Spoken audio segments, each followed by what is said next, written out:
Hello friends, welcome to law portal. आज हम इस वीडियो में बात करने वाले एंटिसिपेटरी बेल के बारे में।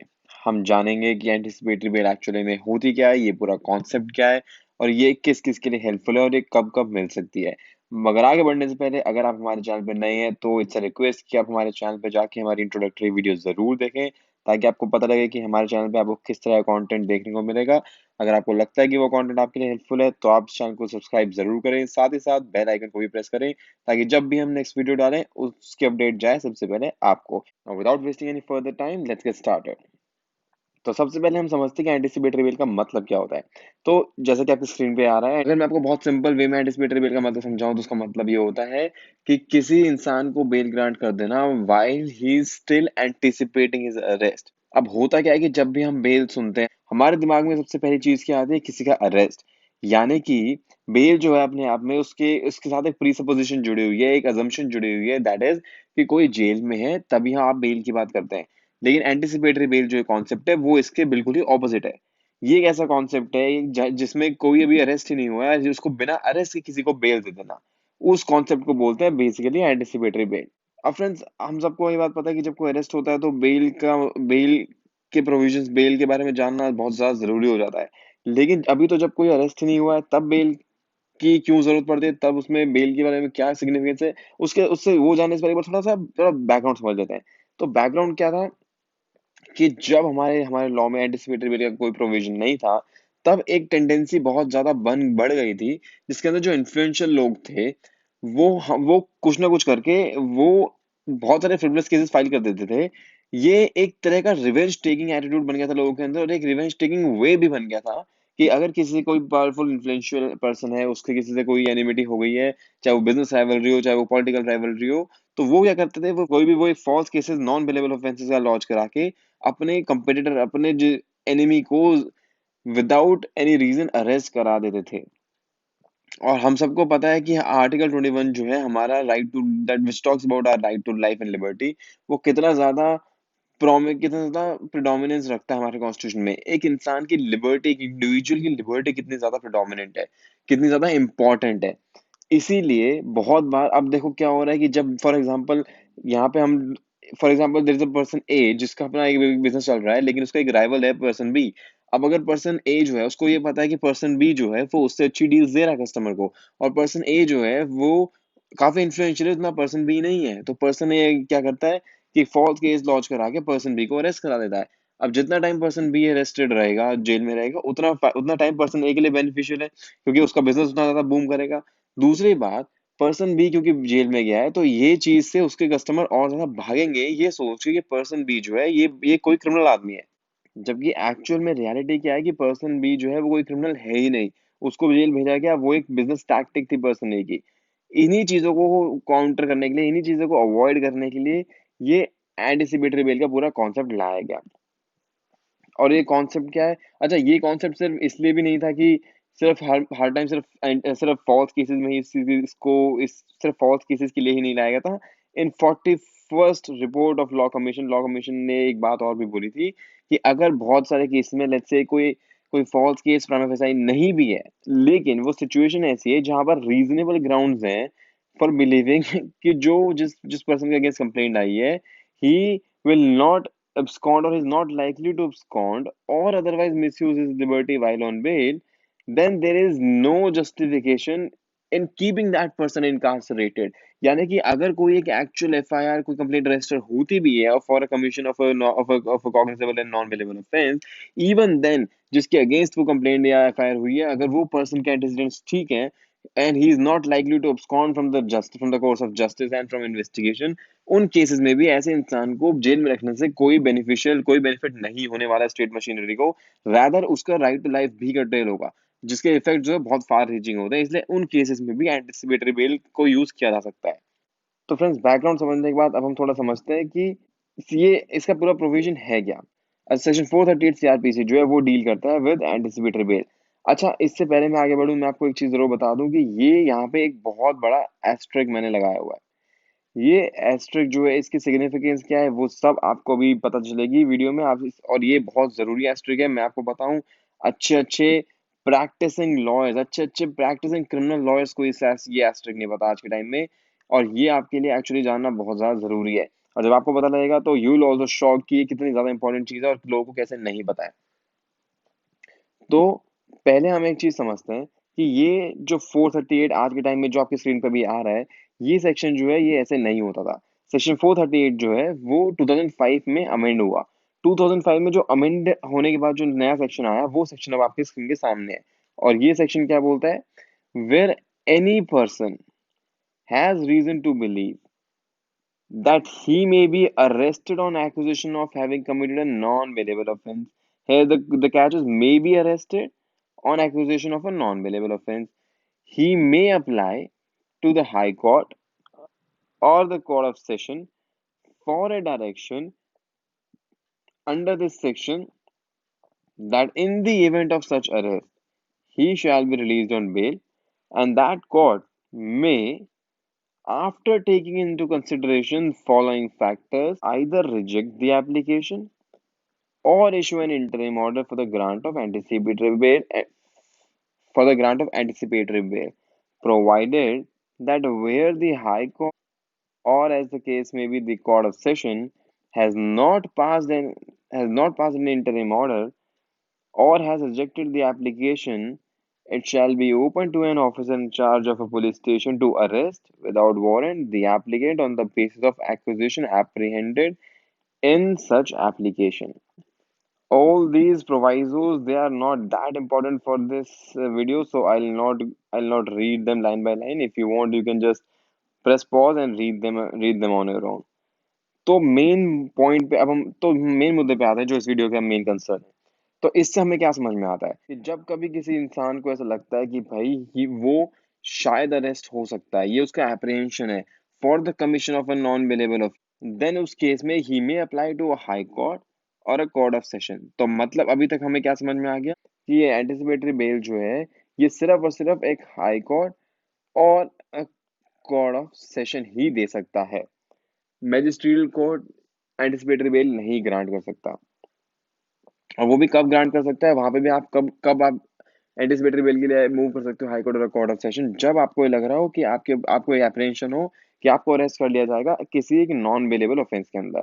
और उस केसेस में after taking after considering all these factors जो 438(1) के अंदर मेंशन है, हाई कोर्ट और court of session will reach a conclusion कि उन्हें कि कोर्ट को उस एप्लीकेंट को एंटिसिपेटरी बेल देनी चाहिए या नहीं देनी चाहिए। अभी मैं ये फैक्टर्स भी नहीं पढ़ रहा हूँ। मैं क्यों नहीं पढ़ रहा हूँ? अभी मैं इसका रीजन बहुत बड़ा है जो इस एस्टेरिस्क के साथ जुड़ा हुआ है। और साथ में यहाँ प्रोवाइजो भी ऐड किया गया जो कहता है कि अगर जो हाई कोर्ट और कोर्ट ऑफ सेशन है does not pass any interim order or reject the application of anticipatory bail, then police वालों के पास राइट है कि वो विदाउट वारंट उस एप्लीकेंट को, उस पर्सन को, उस अक्यूज पर्सन को अरेस्ट कर सकते हैं विदाउट वारंट उसी एप्रीहेंशन पे जो उस इंसान ने अपने एप्लीकेशन में लिखी है। अब देखिए मैं आपको समझाता हूँ एंटिसिपेटरी बेल में एक्चुअली होता क्या है। एंटिसिपेटरी बेल में क्या होता है कि किसी इंसान को थोड़ा सा एप्रीहेंशन होता है, यानी कि डर होता है कि मुझे शायद किसी एक सर्टन रीजन की वजह से या एन नंबर ऑफ रीजन की वजह से मुझे अरेस्ट किया जा सकता है। अब क्या होता है कि जब वो हाई कोर्ट या कोर्ट ऑफ सेशन को अप्रोच करता है तो कोर्ट को लगता है कि नहीं नहीं this is not a fit case जहाँ पे एंटिसिपेटरी बेल ग्रांट की जाए। ऐसे सिचुएशन में जब एंटिसिपेटरी बेल डिसमिस हो जाती है और अब जो पुलिस ऑफिसर हैं जो शायद पहले आपको अरेस्ट करते शायद ना करते, अब उनके पास पूरा राइट आ गया कि वो आपको अरेस्ट कर ही लेंगे, बिकॉज अब उनके पास पूरा रीजन टू बिलीव है कि हाँ आपको उस ऑफेंस से कुछ ना कुछ लेना देना जरूर है। ये प्रोवाइजो में दिया हुआ है। अच्छा, अब ये एस्ट्रिक का यहाँ क्या रोल है वो आते हैं हम यहाँ पे। इस एस्टर को समझाने से पहले इसको थोड़ा सा एक बार पढ़ लेते हैं क्योंकि यही चीज है जो बहुतों को बहुत अच्छे अच्छे प्रैक्टिसिंग लॉयर्स को नहीं पता है। तो ये क्या बोलता है कि जब मैंने आपसे सबको बताया कि जो पूरा भी हमने पढ़ा वो 2005 में अमेंडमेंट के थ्रू इंसर्ट किया गया है। उससे पहले क्या था?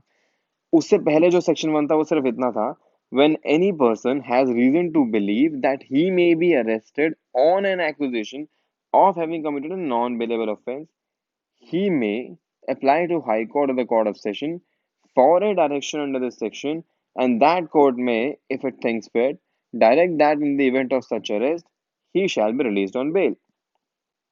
तो यहाँ पे आपको फर्क समझ में आया?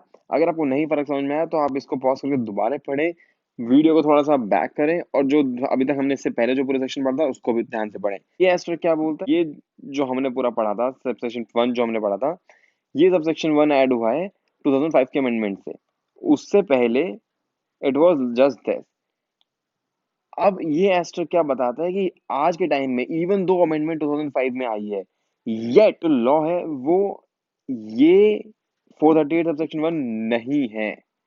ये अभी तक लॉ नहीं बना है डिस्पाइट अमेंडमेंट। क्यों?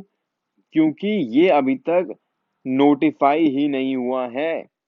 तो क्योंकि ये अमेंडमेंट अभी तक नोटिफाई ही नहीं हुई है, तो अभी तक जो लॉ ऑफ एंटिसिपेटरी बेल है, जो गवर्न करता प्रोविजन, वो गवर्निंग प्रोविजन बस यही है, दैट्स इट। यानी कि अगर आप ध्यान से देखें तो ये सारे इतनी बड़ी प्रोविजन, इतना बड़ा प्रोवाइजो, ये सब कुछ अभी एक्चुअल प्रेजेंस में इन एसेंस है ही नहीं। तो जब है ही नहीं तो कोर्ट के पास आज भी ये पूरी पावर है कि वो सिर्फ इतना देखें कि if the court deems fit, that means कि एक प्राइमा फेसाई सेटिस्फैक्शन चाहिए कोर्ट को। और अगर वो प्राइमा सेटिस्फैक्शन कोर्ट को लगती है तो the court has the power to grant anticipatory bail to the applicant who has approached that court seeking the relief of anticipatory bail. अब प्रोविजन समझने के बाद हम समझते हैं कि इसका स्कोप क्या है। तो स्कोप जो है वो बेसिकली सिंपल है, to safeguard the personal liberty of an individual and a delicate balance to be is required to be established between two things, that is safeguarding the personal liberty and societal interest। Basically इस provision को लाने का सिर्फ एक simple सा reason ये था कि सिंपली बिकॉज अब कोई एफआईआर है, कोई कंप्लेंट हुई है किसी के अगेंस्ट, इसका मतलब ये नहीं है कि जिसके अगेंस्ट वो कंप्लेंट या एफआईआर रजिस्टर की गई है उसका अरेस्ट होना बहुत ज्यादा ही जरूरी है, या फिर पुलिस ऑफिसर को ड्यूटी बाउंड कर दिया जाए कि अब उनको अरेस्ट करना ही पड़ेगा। ऐसा नहीं है, क्योंकि इंडिविजुअल की लिबर्टी उसके उसके लिए सुप्रीम है, उसके लिए बहुत बेसिक एंड फंडामेंटल राइट है। लेकिन अगर कोई एक हेनियस क्राइम होता है इसका, तो उसमें भी ऐसा आप ये नहीं कह सकते कि आप किसी को अरेस्ट नहीं कर सकते क्योंकि उनकी जो पर्सनल लिबर्टी है वो सुप्रीम है। तो ये जो एक दोनों कॉन्फ्लिक्टिंग इंटरेस्ट है, यानी कि एक पर्सन से individual liberty vis a vis societal interest, क्योंकि अगर कोई हेनियस ऑफेंडर है तो आपको उसे सोसाइटी से दूर रखना भी जरूरी है ताकि फ्यूचर में कोई ज्यादा ऑफेंस और ना करे और किसी और को, सोसाइटी को और ज्यादा नुकसान ना पहुंचाए। इन दोनों को सेफ गार्ड करने के लिए ही ये प्रोविजन ऑफ एंटिसिपेटरी बेल लाया गया था और आज के टाइम में एग्जिस्ट करता है, जिसको यूज किया जाता है बहुत बार, स्पेशली आज के टाइम में। As as a white collar specialist मैं आपको बताता हूँ कि 420 के जितने भी ऑफेंसेस हैं आज के टाइम में, मोर देन 50% ऑफ देम वो क्या है, सब आउट ऑफ कॉन्ट्रैक्चुअल डिस्प्यूट्स हैं, जहां पे कोई 420 का एक्चुअल प्राइम फेसाई केस बनता ही नहीं है। लेकिन सिर्फ और सिर्फ जैसे मैंने पहले बताया, जो बैकग्राउंड में हमने पढ़ा था, आज भी कंडीशन ज्यादा कुछ अलग नहीं है। अगर कोई कोई कॉन्ट्रैक्चुअल डिस्प्यूट आता भी है तो लोग उसको सिविल डिस्प्यूट, उसको सिविली एडजुडिकेट करने की बजाय पुलिस मशीनरी यानी लॉ एंड ऑर्डर में पुलिस मशीनरी को इन्वॉल्व करना ज्यादा जरूरी समझते हैं, क्योंकि उनको भी लगता है कि दूसरे को हरास करके शायद हमारा जो कॉन्ट्रैक्चुअल डिस्प्यूट है वो सॉल्व हो जाए। और ये बहुत गलत टेंडेंसी है। अब बहुत बार सुप्रीम कोर्ट ने इसके रिगार्डिंग बहुत सारी जजमेंट्स दी भी हैं, लेकिन आज भी ऑन ग्राउंड अगर मैं आपको बताऊं, जो मेन मेन कोर्ट्स हैं, यानी कि सेशंस कोर्ट जो है और बहुत सारे हाई कोर्ट्स भी हैं, वो आज भी they tend to stay oblivious to this actual reality, और वो एक इंसान को फोर्स कर देते हैं जेल जाने के लिए by ignoring all the law and guidelines of this very onerous provision of anticipatory bail। तो स्कोप जानने के बाद हम देखते हैं कि कौन से ऐसे प्रिंसिपल्स हैं जिनको ध्यान में रखना जरूरी है एक कोर्ट को बिफोर ग्रांटिंग और denying the relief of anticipatory bell. उसके लिए एक बहुत ही लैंडमार्क जजमेंट है जो आपके सामने भी आई थी, गुरबख्श सिंह सिबिया। इसकी साइटेशन भी आपके सामने, आप चाहे तो इसको सर्च करके पढ़ सकते हैं। अगर आप चाहते हैं कि हम इसके ऊपर एक सेपरेट वीडियो बनाएं तो do let us know in the comment section. एक लैंडमार्क जजमेंट है एंटिसिपेटरी बेल के ऊपर। इसके अंदर जो बेसिक प्रिंसिपल सुप्रीम कोर्ट ने लिखे थे वो ये थे कि Section 438(1) is to be interpreted in light of Article 21 of Constitution। जैसा मैं अब तक आपको स्टार्टिंग से बोलता जा रहा हूँ कि ये सब 438 यानी सेक्शन 438 यानी कि एंटिसिपेटरी बिल का पूरा प्रोविजन, पूरा कॉन्सेप्ट ही हमारा एक्चुअली आर्टिकल 21 से ही निकलता है, हमारे राइट टू लाइफ से ही निकलता है। तो इसलिए उस चीज को, उस फैक्ट का तो खास ही ध्यान रखना बहुत ज्यादा जरूरी है। Number two, filing of FIR is not a condition precedent to exercise power under 438। अब ये फ्रेंड्स, ये एक और ऐसी ऐसे प्रोविजन है, एक और ऐसे ऐसी चीज है जो एक्चुअल में बहुत अच्छे अच्छे बहुत दिग्गज वकीलों को ये चीजें नहीं पता है। मैं आपको बता रहा हूँ, उनको क्या लगता है कि अगर कोई क्लाइंट उनके पास आता है जो बोलता है कि जी हमें हमें एप्रीहेंशन है कि हम अरेस्ट हो जाएंगे, तो वो सिर्फ इतना पूछते हैं कि यार भाई तुम्हारे पास कोई एफआईआर है क्या, तुम्हारे अगेंस्ट कोई कंप्लेंट हुई है क्या। और जब उन्हें क्लाइंट बोलता है नहीं ऐसा कुछ नहीं है, तो वो ये बोलता है कि नहीं जी सॉरी, फिर आप अभी एंटिसिपेटरी बिल के लिए अप्लाई नहीं कर सकते। Whereas the reality is completely different. ये देखिए आपके सामने है कि FIR is not a condition precedent. अगर आज किसी के अगेंस्ट कोई एफआईआर, कोई कंप्लेंट नहीं भी है, और उसको लगता है कि कोई एप्रीहेंशन है, जो रीजनेबल ग्राउंड है उसके पास बिलीव करने के लिए कि उसको अरेस्ट किया जा सकता है, तो तब भी that person can approach the concern court for seeking the relief of anticipatory bell. Number three, order under Section 438 would not affect the right of police to conduct investigation. Exactly, very basic. कभी भी court किसी को anticipatory bell का relief देते हुए ये नहीं बोल सकता किसी इन्वेस्टिगेटिंग ऑफिसर को कि अब मैंने एंटिसिपेटरी बेल जो दी है तो अब आपकी इन्वेस्टिगेशन जो है इसको ज्वाइन नहीं कराएंगे। इनफैक्ट ये गाइडलाइंस भी दी है कि एंटिसिपेटरी बेल देते टाइम ये एक बेसिकली मेजर कंडीशन भी लगाई जा सकती है कि जिसको भी एंटिसिपेटरी बेल ग्रांट की जा रही है उसको ये कंडीशन दे दी जाए कि अब जब भी उसको इन्वेस्टिगेटिंग ऑफिसर बुलाएगा इन्वेस्टिगेशन ज्वाइन करने के लिए, तो उसको अक्यूज पर्सन की ये ड्यूटी होगी कि वो ज्वाइन करे। और मैं एज ए पर्सनली मुझे तो लगता है कि ये बहुत सही कंडीशन है, बहुत अच्छी कंडीशन है, क्योंकि किसी को जेल में डाल देने से, उसकी लिबर्टी कर्टेल करने से तो बहुत बेटर है कि आप उसको बेल पे रिलीज कर दें। बट उस पर कंडीशन अगर लगाते हैं इन्वेस्टिगेशन ज्वाइन करने के लिए, तो बहुत अच्छी बात है, इन्वेस्टिगेशन ज्वाइन करनी भी चाहिए। इन्वेस्टिगेशन से कभी किसी को नहीं भागना चाहिए। एक और इंपॉर्टेंट पॉइंट जो था वो था conditions mentioned under 437 can not be read into section 438। Again friends, this is also one condition which is of very huge importance. अब अगेन मैं, खैर ये मैं अब बहुत बार रिपीट कर चुका हूँ तो मैं अब नहीं बोलूंगा, लेकिन मैं आपको बताता हूँ कि बहुत सारे जजेस आज तक इस चीज को लेके अनअवेयर हैं। और वो क्या करते हैं, इन्वेरिएबली जब कोई सेक्शन 438 की पिटीशन उनके सामने आती है, तो वो रिलीफ ग्रांट करते टाइम सेक्शन 437 की कंडीशंस भी उसके अंदर में ऐड कर देते हैं, जो कि वो कर ही नहीं सकते। इस जजमेंट में साफ कंडीशन है, लेकिन अगेन प्रॉब्लम वही है कि लोगों को पता ही नहीं है। लेकिन आपको ये चीजें पता होनी बहुत जरूरी है। Then next condition was कि that although this power to release on anticipatory bail is an extraordinary character, but इसका मतलब ये नहीं कि सिर्फ और सिर्फ एक्सेप्शनल केसेस में ही आप एंटिसिपेटरी बेल किसी को ग्रांट करोगे, नहीं। अगर जो एक्चुअल गाइडलाइंस हैं, जो एक्चुअल क्राइटेरियाज है, ये सब फुलफिल होते हैं, तो आपको एक कोर्ट को जो है वो एंटिसिपेटरी बेल किसी को डिनाई नहीं करनी चाहिए। Then comes another another point जो उसको एक और जजमेंट में उसको रेटिफाई किया गया था, जो है सिद्धरम सतलिंगप्पा मादरे, ये आपके सामने जजमेंट आ रही है। हाउएवर मैं आपको एक चीज बता दूं, ये जजमेंट जो है ये पार्टली ओवर रूल हो गई है, तो ज्यादा इस पे मैं इस एग्रीमेंट नहीं दूंगा। लेकिन ये जो पॉइंट है, ये पॉइंट अभी भी वैलिड है, प्रैक्टिस में आज भी यूज होता है, तो इसलिए आपके लिए ये जानना भी जरूरी है। मैं बता देता हूँ ये क्या है। ये सिंपली बोलते हैं कि अगर जो इनिशियल ऑर्डर होता है, यानी कि जिस दिन आपकी फर्स्ट हियरिंग होती है एंटिसिपेटरी बेल की एप्लीकेशन की, उस दिन अगर ज्यादा ही एप्रीहेंशन है, कंडीशन बहुत क्रिटिकल है, तो उस दिन अगर कोई कोर्ट जो है इंटरिम रिलीफ देना चाहता है, तो इंटरिम रिलीफ दे सकते हैं। और वो विदाउट नोटिस टू पीपी भी दिया सकता है, लेकिन उसके बाद यानी कि फाइनल डिसीजन से पहले पीपी को नोटिस दिया ही जाएगा, और उनको सुनने के बाद ही आगे बढ़ा जाएगा। अब इन सब के बाद एक रीसेंट जजमेंट आई है अभी इसी 2020 में, जो है सुशीला अग्रवाल वर्सेस स्टेट। ये जजमेंट जो है ये अपने आप में एक पूरी कंपेंडियम है on the entire concept of anticipatory bell. तो आप मैं तो कहूंगा कि आप इसको जरूर सर्च के जरूर पढ़ें। आपके academics as well as both जो प्रैक्टिसिंग लॉयर्स हैं उनके लिए बहुत ज्यादा बेनिफिशियल है जजमेंट। इस जजमेंट के अंदर जो बेसिकली दो क्वेश्चंस रेफर किए गए थे लार्जर बेंच को, वो थे Number one, whether the protection granted to a person under 438 should be limited to a fixed period so as to enable the person to surrender before the trial court and seek regular bail. Number two, whether the life of an anticipatory bail should end at the time and stage when the accused is summoned by the court. तो basically जो दो questions में refer करे गए थे, वो basically अगर मैं आपको एसेंस बताऊं तो ये था कि शुड एन एंटिसिपेटरी बेल और an order granting an anticipatory bail be restricted in time. क्या एक एंटिसिपेटरी बेल का जब रिलीफ किसी को मिलता है, तो क्या उसको टाइम में रिस्ट्रिक्ट करना चाहिए, कि मतलब क्या उस पे कोई टाइम लिमिटेशन होनी चाहिए कि वो जो ऑर्डर है वो सिर्फ एक हफ्ते के लिए होगा, 10 डेज के लिए होगा, 1 मंथ के लिए होगा। तो उसके ऊपर, जैसे मैंने आपको बताया, जजमेंट अपने आप में पूरी कंपेंडियम है। पूरे A to Z जजमेंट्स को, आई मीन मेजर जजमेंट्स को रेफर करते हुए सुप्रीम कोर्ट ने अपनी फाइंडिंग्स दी, और वो फाइंडिंग्स क्या थी वो सब आपके सामने आ रही है स्क्रीन पे। आप चाहें तो पॉज करके पढ़ भी सकते हैं, मैं आपको इन शॉर्ट ही बताऊंगा कि as far as question number 1 is concerned, the court held that the protection granted to a person under 438 CRPC should not invariably be limited to a fixed period. It should endure in favor of the accused without any restriction on the time.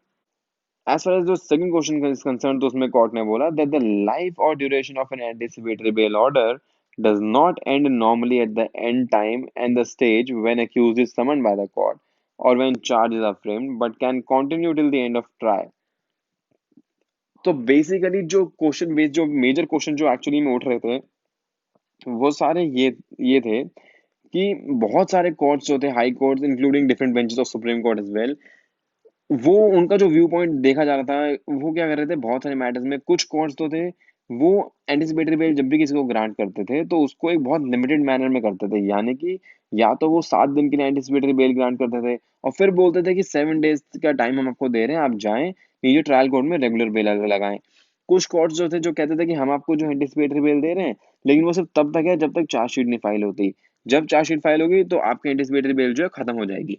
अब ये दोनों चीजें जो है completely contradictory to our law है।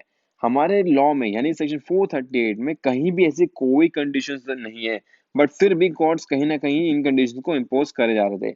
इसी के regarding जब इसको ये क्वेश्चंस को रेफर किया गया इस जजमेंट में, तो इस जजमेंट में साफ बोला गया कि ऐसी कोई कंडीशन, कोई भी कोर्ट ऐसी कोई कंडीशन नहीं इम्पोज कर सकता।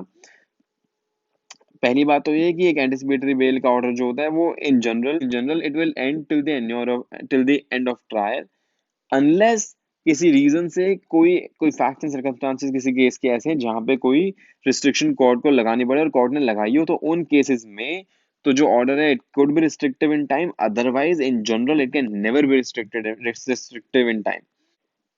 तो इन दोनों क्वेश्चंस को आंसर करने के बाद सुप्रीम कोर्ट ने अपने पूरे डिस्कशन को मद्देनजर रखते हुए कुछ गाइडलाइंस दी। They were not mandatory though, however they are directory in nature, और वो क्या है? सबसे पहला आपकी स्क्रीन पे आ रहे हैं, आप चैनल में पॉज करके पढ़ भी सकते हैं, मैं आपको इन ब्रीफ बताता हूँ। तो फर्स्ट कंडीशन है 92.1, ये जो फर्स्ट कंडीशन है वो ये है कि जब कोई एंटिसिपेटरी बेल की एप्लीकेशन मूव करता है कोर्ट के आगे, तो उस एप्लीकेशन में कॉन्क्रीट फैक्ट्स होने बहुत जरूरी हैं, ये दिखाते हुए कि क्यों एप्रीहेंशन है, कैसे एप्रीहेंशन है। अब एफआईआर का उसके लिए होना कोई जरूरी नहीं है, बट स्टिल कम से कम एक क्लैरिटी होनी चाहिए कि किस बेसिस पे एप्लीकेंट को लग रहा है कि he will be arrested. Number two is कि it is advisable for the court to issue notice to prosecutor before granting the final relief. However जैसे हमने पहले पढ़ा कि इंटरनल रिलीफ फर्स्ट डेट पे अगर बहुत सीरियस क्रिटिकल कंडीशन है तो no court is barred from granting internal relief without issuing any notice to public prosecutor, but final hearing से पहले प्रोसिक्यूटर को नोटिस दिया ही जाएगा। थर्ड पॉइंट है कि ये कोर्ट ने खुद ये डायरेक्शन दी है, दी इसमें बोला है कि सेक्शन 438 में कहीं भी ऐसी कोई रिस्ट्रिक्शन नहीं है या कोई ऐसी कंपल्शन नहीं है जो कोर्ट को कंपेल करे या ऑब्लाइज करे to impose such kind of conditions, जैसे कि यानी कि restricting an anticipatory bail in time या कंडीशनल एंटिसिपेटरी बेल देना कि अच्छा चार्जशीट फाइल होने तक, विटनेस के स्टेटमेंट रिकॉर्ड होने तक, इतने तक ही हम बेल देंगे, उसके बाद आपको रेगुलर बेल लेनी पड़ेगी। ऐसा कोई कंडीशन सीआरपीसी के प्रोविजन में नहीं है, और क्योंकि लॉ में कोई प्रोविजन नहीं है इसलिए कोर्ट्स जो है वो ध्यान रखें कि वो इनवेरेबली रूटीन मैनर में ऐसी कंडीशंस ना इम्पोज करें। हाउएवर इसमें ये भी बोला गया है कि अगर फैक्ट्स एंड सर्कमस्टांसेस नेसेसिटेट करते हैं, यानी कि अर्जेंट केसेस में, एक्सेप्शनल केसेस में ऐसा किया जा सकता है, should not be done in a routine manner. Number four कि कोर्ट्स जो हैं they should be guided by general considerations, जो गुरबख्श सिंह से भी आगे टाइम से चलते आ रहे हैं, जो कि हम पहले पढ़ चुके हैं। आप चाहें तो इसको पॉज करके दोबारा भी पढ़ सकते हैं। Then number five, anticipatory bail granted can, depending on the conduct and behavior of the accused, continue after filing of the charge sheet until the end of trial। Again point मैं आपको पहले ही बता चुका कि ये जो एक कॉन्सेप्ट कोर्ट्स इवॉल्व करने की कोशिश कर रहे थे कि अगर एंटिसिपेटरी बेल जो चार्जशीट फाइल होने से पहले कोई ऑब्टेन करता है तो उसकी चार्जशीट फाइल होने के बाद एंटिसिपेटरी बेल खत्म हो जानी चाहिए, ये बिल्कुल ही गलत है, मिसनोमर है, ऐसा नहीं है। Unless the court granting anticipatory bell makes और levies some kind of condition जो उस फैक्ट्स की वजह से नेसेसरी, अगर ऐसा हुआ तो, अदरवाइज वो वैसी कंडीशन भी कोई कोर्ट इम्पोज नहीं कर सकता। Number six, an order of anticipatory bail should not be blanket in nature. Basically इसका मतलब ये है कि कोई भी कोर्ट जो है वो एक ब्लैंकेट ऑर्डर नहीं पास कर सकता एंटिसिपेटरी बेल का, यानी कि वो किसी भी एप्लीकेंट को नहीं कह सकता कि ठीक है ही should be release on bail on whenever he is arrested on the charge of commission of whatever offense। ऐसे केसेस के लिए कभी भी एंटिसिपेटरी बेल ऑर्डर पास किया ही नहीं जा सकता। यही हमने नंबर वन जो पढ़ा था, पॉइंट जो था, जो एडवाइजरी थी, वो क्या थी कि जो भी अक्यूज इस एक्स्ट्राऑर्डिनरी रिलीफ के लिए कोर्ट आता है, उसको अपने एप्लीकेशन में बहुत क्लियर एंड कंसाइज फैक्ट्स देने बहुत जरूरी हैं, ये दिखाते हुए कि क्यों उसको रीजन टू बिलीव है कि he might be arrested. Number seven, this order of anticipatory bell should not in any manner limit or restrict the functioning of a police officer. Obviously, again, कि कोई भी हो जो ऑर्डर, अगर कोई court किसी को एंटिसिपेटरी बेल का रिलीफ देता भी है, तो वो उस ऑर्डर में ये नहीं लिख सकता कि पुलिस ऑफिसर जो है वो अपनी इन्वेस्टिगेशन रोक दे। ये 7 पॉइंट्स जो हैं, ये वो बहुत इंपॉर्टेंट पॉइंट्स थे जो एक्चुअली डायरेक्टर इन नेचर है, बट ये सब आपके लिए एक्चुअली बहुत जानना बहुत जरूरी है। बाकी 2 पॉइंट्स और भी मैं इनको नहीं पढ़ूंगा, आप चाहें तो इनको पॉज करके पढ़ सकते हैं। ये इतने ज्यादा इंपॉर्टेंट आपके लिए नहीं है। And with this, we come to the end of this video. I hope you got to learn something new. If you like the video, do give it a thumbs up. Thank you for giving your precious time. Bye bye.